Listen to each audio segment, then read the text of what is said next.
तो दोस्तों science series में आपका स्वागत है और आज हम लोग बात करेंगे रक्त। इससे पहले हमने बहुत सारा वीडियो बना लिया है, जैसे पोषक तत्व, पाचन तंत्र और ग्रंथि। अगर आपने नहीं देखा है तो जरूर देख लीजिएगा, क्योंकि अगर आपको एग्जाम निकालना है तो साइंस मजबूत करना है और बहुत ही आसान भाषा में इसको फॉर्मेट में बनाया गया है। तो चलिए फिर शुरू करते हैं। यहाँ पे लिखा हुआ है रक्त। रक्त क्या है? तो पिछले क्लास में हमने कहा था कि कोशिका, और कोशिका के समूह को हम लोग उत्तक बोलते हैं। तो उत्तक बहुत तरह के होते हैं, जैसे ये एक संयोजी उत्तक है, ठीक है। तो रक्त एक प्रकार का तरल संयोजी उत्तक है, यानी एक तरह से परिवहन का काम करता है।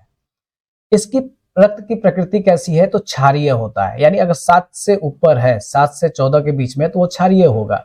इसकी प्रकृति कैसी है? तो क्षारीय है, लेकिन ज्यादा क्षारीय नहीं है। और इसका पीएच मान कितना है? तो 7.4। ये भी क्वेश्चन बहुत ज्यादा आता है कि सामान्य व्यक्ति के शरीर में रक्त की मात्रा कितनी होती है?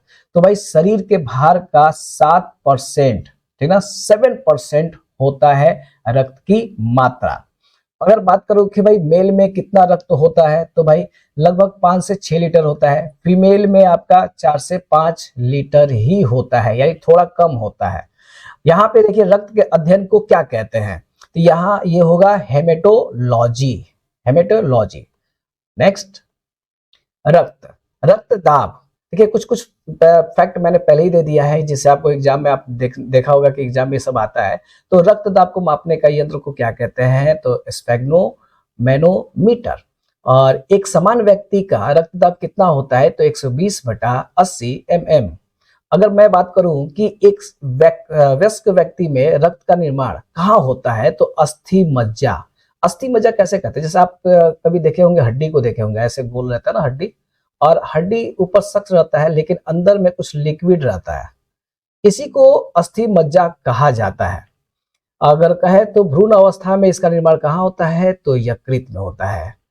आगे आते हैं, रक्त कितने प्रकार के होते हैं? तो हम कहेंगे 2 प्रकार के होते हैं। एक तो होता है प्लाज्मा और एक होता है रक्त कर्णिका, यानी रुधिराणु। अब प्लाज्मा जो होता है रक्त में लगभग 55% होता है इसका मात्रा, और अगर मैं बात करूं रुधिराणु का तो ये 45% होता है।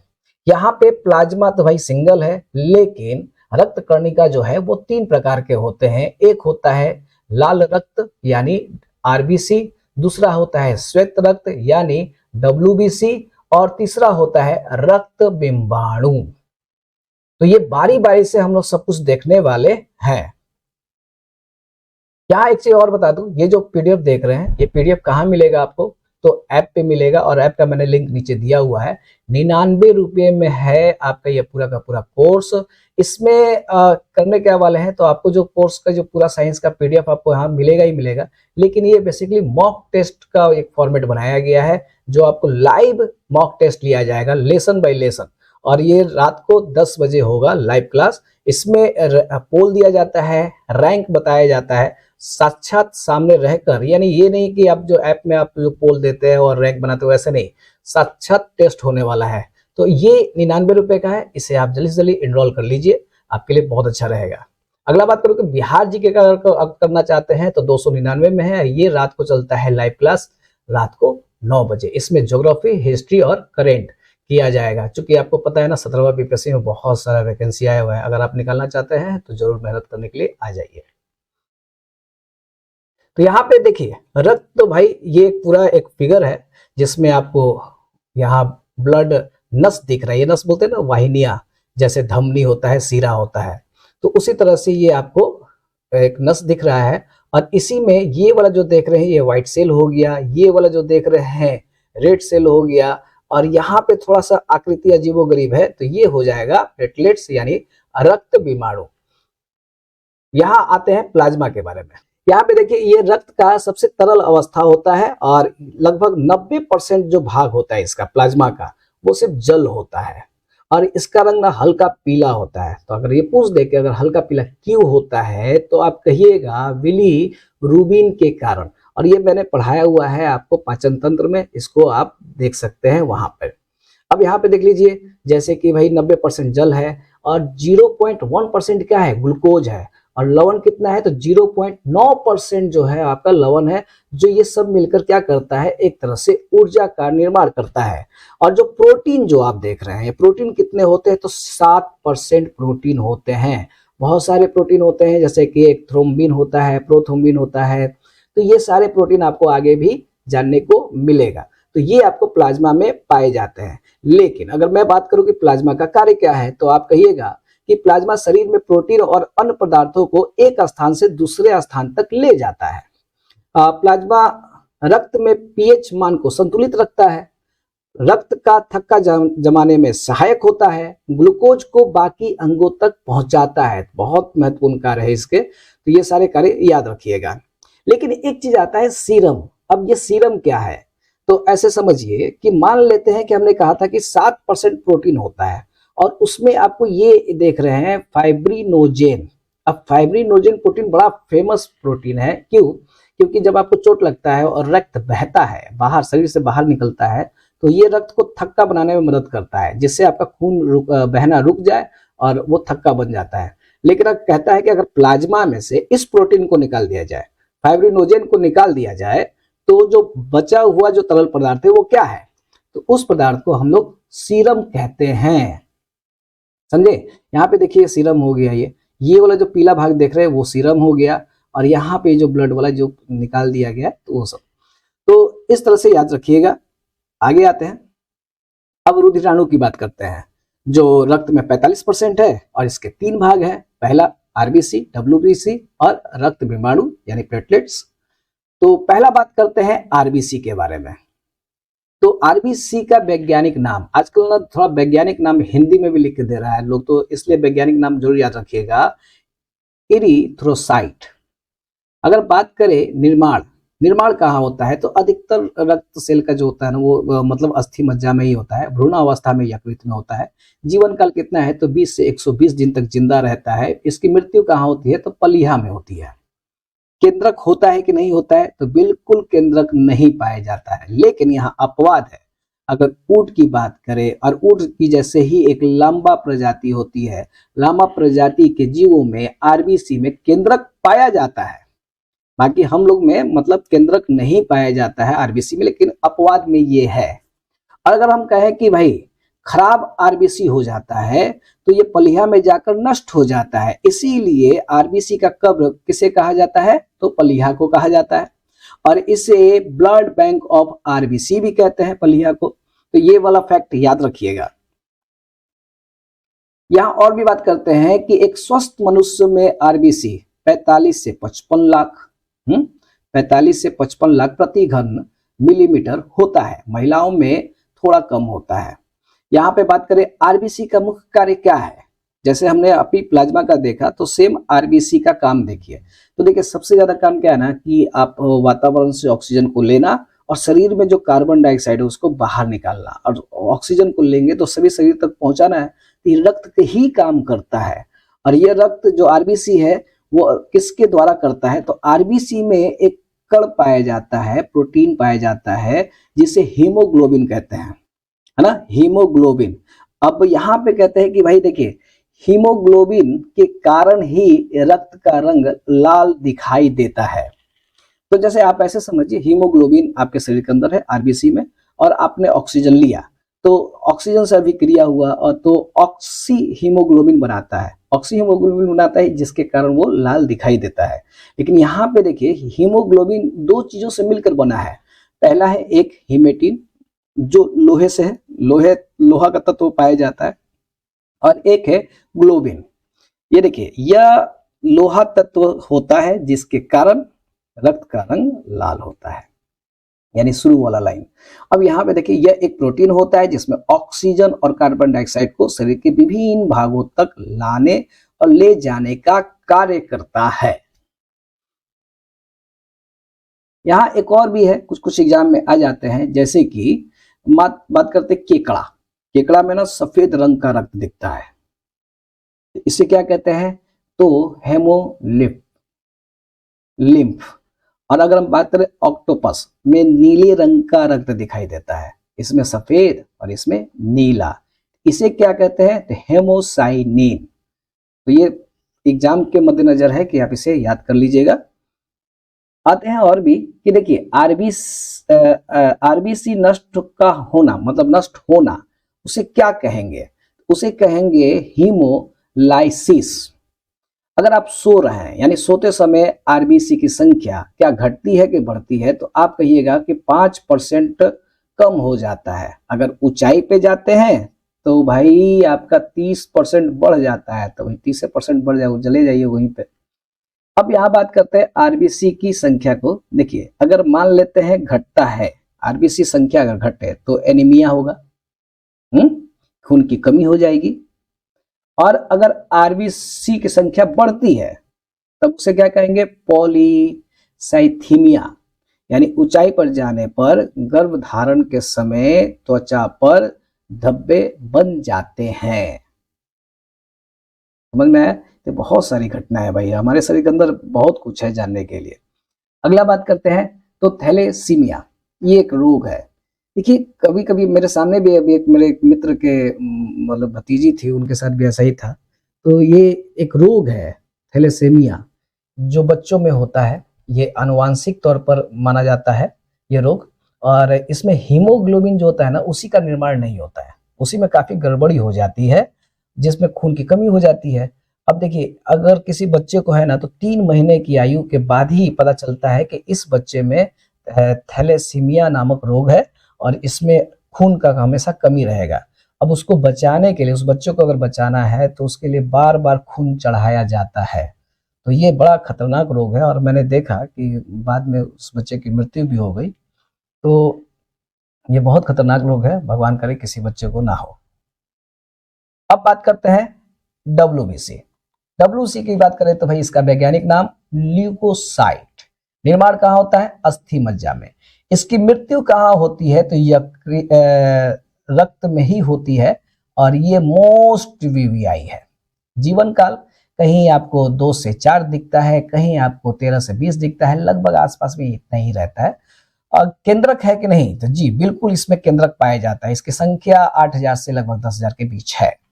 अब आरबीसी का काम क्या है? तो आप ये समझ लीजिए कि प्रतिरक्षक तंत्र बनाता है। यानी आरबीसी जो है रोगों से सुरक्षा प्रदान करता है। अगर आपके शरीर में ना हो तो बड़ा दिक्कत हो जाएगा, बहुत बीमारी हो जाएगा।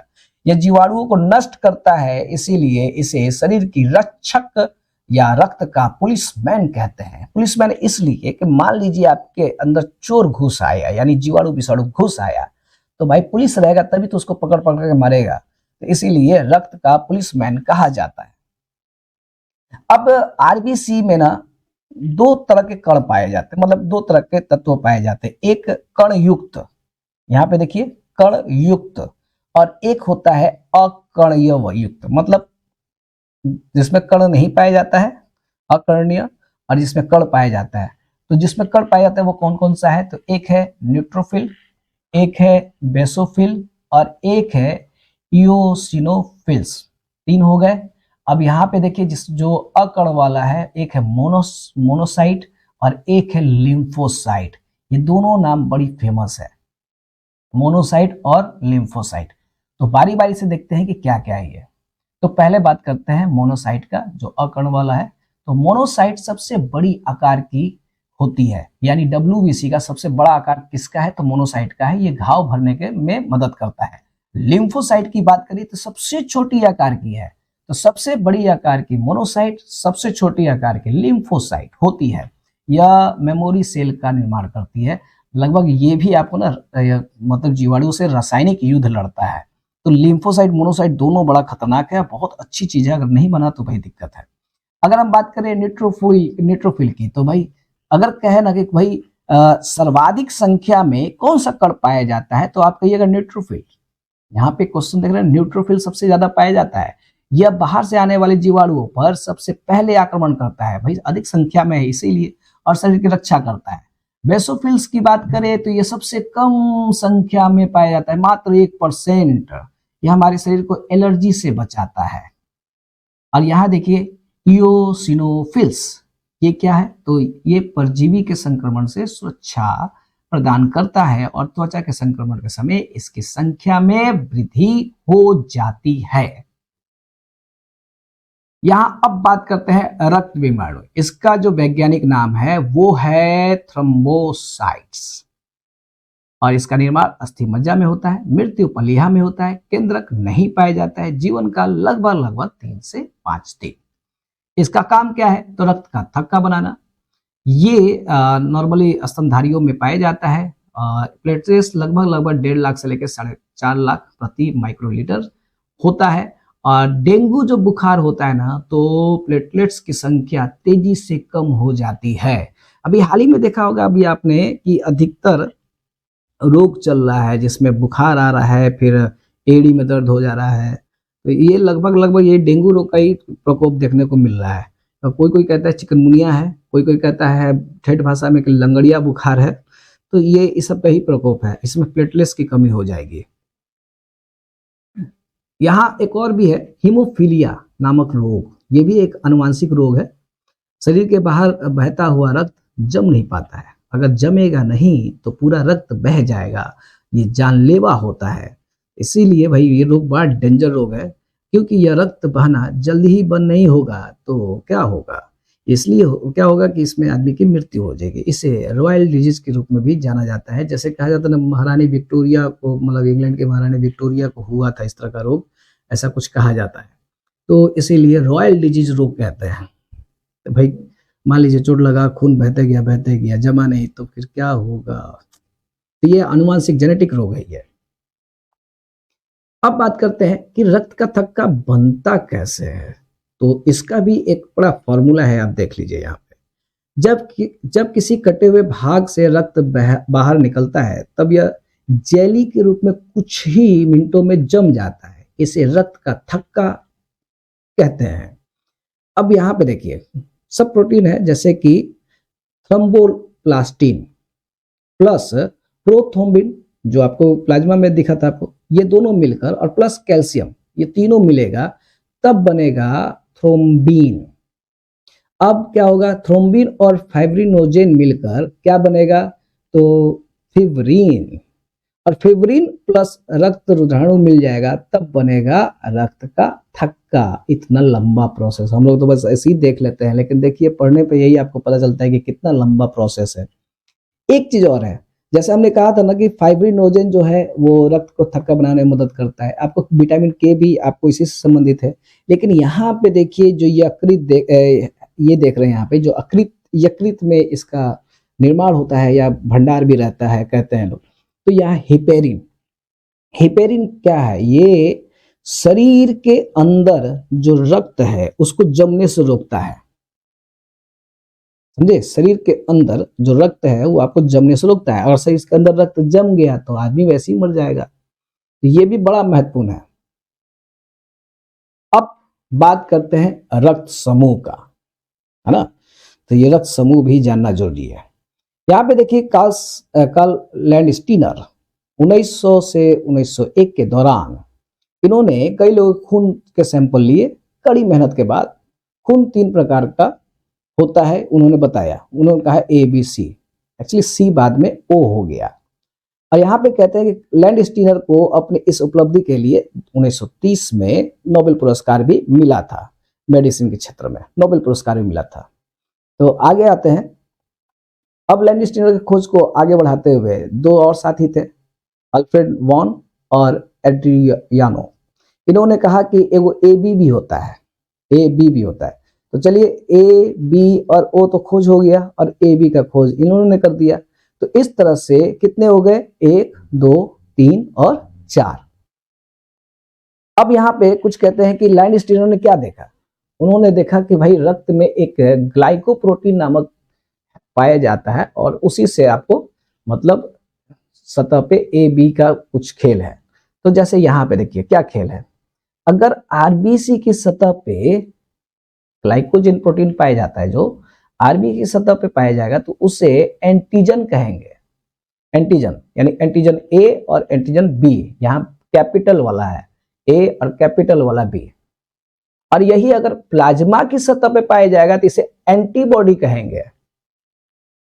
यहां पर गौर कीजिएगा, अगर आरबी की सतह पे है तो एंटीजन, और प्लाज्मा की सतह पे है तो एंटीबॉडी।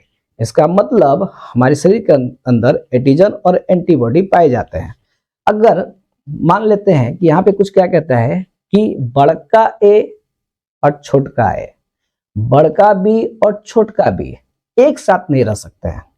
अगर रहेंगे तो चिपचिपे हो जाएंगे, अत्यधिक चिपचिपे हो जाएंगे, मतलब और रक्त नष्ट हो जाएगा। और इस घटना को रक्त का अभिश्लेषण कहा जाता है। जैसे यहाँ पे देखिए, अगर किसी का ए है तो उसमें ए एंटीजन पाया जाएगा, लेकिन एंटीबॉडी कौन सा पाया जा रहा है? तो छोटका बी। अगर किसी का ब्लड ग्रुप बी है तो भाई एंटीजन तो बी पाया जाएगा, लेकिन एंटीबॉडी कौन सा पाया जाएगा? छोटा ए। अगर आपका ए बी है तो दोनों एंटीजन पाए जाएंगे ए बी, लेकिन एंटीबॉडी कोई नहीं पाया जाएगा। उसी तरह से अगर ओ है तो भाई एंटीजन तो है ही नहीं, जब एंटीजन नहीं है तो एंटीबॉडी इसमें पाए जाएंगे। तो इस तरह का खेल होता है। तो दोनों साथ में कभी नहीं हो सकते हैं। छोटका है और बड़का है, और छोटका भी और बड़का भी दोनों साथ नहीं रहेगा। अब बात करते हैं कि यहाँ पे रक्त समूह ओ, देखिए ये बहुत ज्यादा आता है, आपको भी पता होगा कि ये सर्वदाता कहा जाता है इसे, यानी सर्वदाता का मतलब सबको खून दे सकता है। क्योंकि इसमें कोई एंटीजन नहीं पाया जाता है, इसलिए सबको खून दे सकता है। अगर हम बात करें ओ ए और बी, ये सर्वग्राही है, सबसे खून ले सकता है क्योंकि इसमें कोई एंटीबॉडी नहीं है ना। तो यहाँ पे देखिए ए वाला खून ले सकता है, किससे ले सकता है? तो ए से ले सकता है और ओ से ले सकता है। दे किसको सकता है? देखिए लेगा इससे, देगा भी ए बी को देगा। तो इस तरह से ये फॉर्मेट बना हुआ है। लेकिन मेन आपको जानते हैं क्या रखना है? यही वाला, ये सबसे ज्यादा आता है। भगवान से बनाइए ना है, बहुत सबको पता है। अब बात करते हैं यहाँ पे एक RH फैक्टर नाम सुना होगा आपने। तो RH यानी रिसर्च बंदर। यहाँ पे देखिए लैंड स्टीनर और एक विनर नाम के वैज्ञानिक साथ में मिले और 1940 में इन्होंने खोज किया। एक रिसर्च नामक बंदर में एक तत्व पाया, यानी एक नया एंटीजन पाए वो लोग, जिसको नाम दिए RH फैक्टर। अब अगर मान लेते हैं कि ये बंदर में से पता चला कि मनुष्य में है कि नहीं। अगर मान लीजिए हम ए ग्रुप है और मेरे में भी RH पाया जाता है, ठीक, RH पाया जाता है, तो क्या लिखेंगे हम? A plus. और नहीं पाया जाएगा तो A माइनस। यानी एक तरह से प्लस और माइनस का जो आप देखते हैं, प्लस ग्रुप और ब्लड ग्रुप के बारे में सुनते हैं, ये RH फैक्टर की वजह से ही होता है। अगर मौजूद है तो प्लस, नहीं है तो माइनस। अब यहाँ पे एक रोग टाइप का होता है, जैसे कि इसको बोलते हैं एरिथ्रोब्लास्टोसिस फिटेलिस। इतना बड़ा बड़ा नाम है, देख रहे हैं ना। यदि पिता का रक्त RH प्लस हो और माता का RH माइनस हो तो जन्म लेने वाले शिशु की जन्म से पहले गर्भावस्था में या जन्म के तुरंत बाद मृत्यु हो जाएगी, और ऐसा प्रथम संतान के बाद की संतान होने पर होता है। अब कुछ फैक्ट ऐसे भी आते हैं कि अगर माता और पिता का रक्त समूह ऐसा है तो बच्चे का कौन सा होगा? संभावित एक कहीं कहीं देता है असंभव, ये कभी हो ही नहीं सकता है, तो संभावित क्यों ले चलते हैं। अगर नेचुरल है भाई, माता पिता का ए ओ है तो ए ओ होगा। अगर माता पिता का ए ओ बी है तो ओ बी होगा, तो एकदम इजी है। अगर मान लेते हैं ओ ओ है तो ओ ओ ही होगा। अगर ओ प्लस ए बी है, ये देखिए ये वाला एग्जाम में आ सकता है, किसी का ओ है और किसी का ए बी है तो रक्त क्या होगा? ए और बी। ये दोनों नहीं होगा, मोस्ट पीपीआई। अब ए है तो सेम है, यानी ये वाला लगभग सेम है, ये वाला भी लगभग सेम है।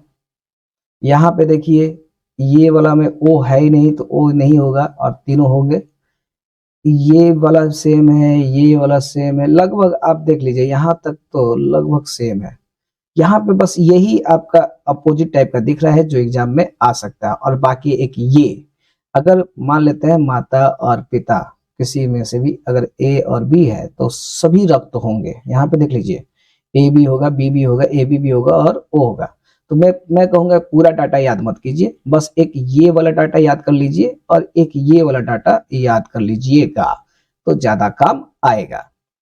अब यहाँ पे देखिए फिर से मैं कह रहा हूँ, देखिए अभी जो 2 कोर्स लेकर मैं आया हूँ, खासकर बिहार का जीके का और एक साइंस का। तो साइंस का चूँकि बिहार जीके के जो स्टूडेंट थे वो कह रहे थे कि सर अभी एमसीक्यू कराइए, ठीक है? एमसीक्यू, तो वही एमसीक्यू कराने के लिए मैंने 99 रुपए का एक कोर्स निकाला, रात को 10 बजे होगा। लेकिन हमने सोचा कि जब एमसीक्यू कराएँगे तो कुछ आपको लेसन यहाँ करा दे रहा हूँ मैं कि आप यहाँ से पढ़ लीजिए और वहाँ एमसीक्यू दीजिए। तो जिससे आपका दोनों चीज़ हो जाएगा, एक क्वेश्चन भी बहुत सारे मिल जाएँगे और दूसरा आपको पढ़ाई भी हो गया। तो इसीलिए मैंने 99 रुपए लाया और ये पूरा जो पीडीएफ देख रहे हैं वो मिलेगा कहाँ? तो यही इसी ऐप पे मिलेगा, इसी क्लास के दौरान आपको मिल जाएगा। तो आप इसे पढ़ भी सकते हैं। और साथ में ये देख लीजिए बिहार जीके का है 299 रुपए का, बहुत अच्छे-अच्छे डाटा इसमें है, बहुत अच्छे पीडीएफ है, तो आप इसे ले सकते हैं। तो फिर मिलते हैं नेक्स्ट वीडियो में, आज के लिए करते हैं जय हिंद, बाय बाय।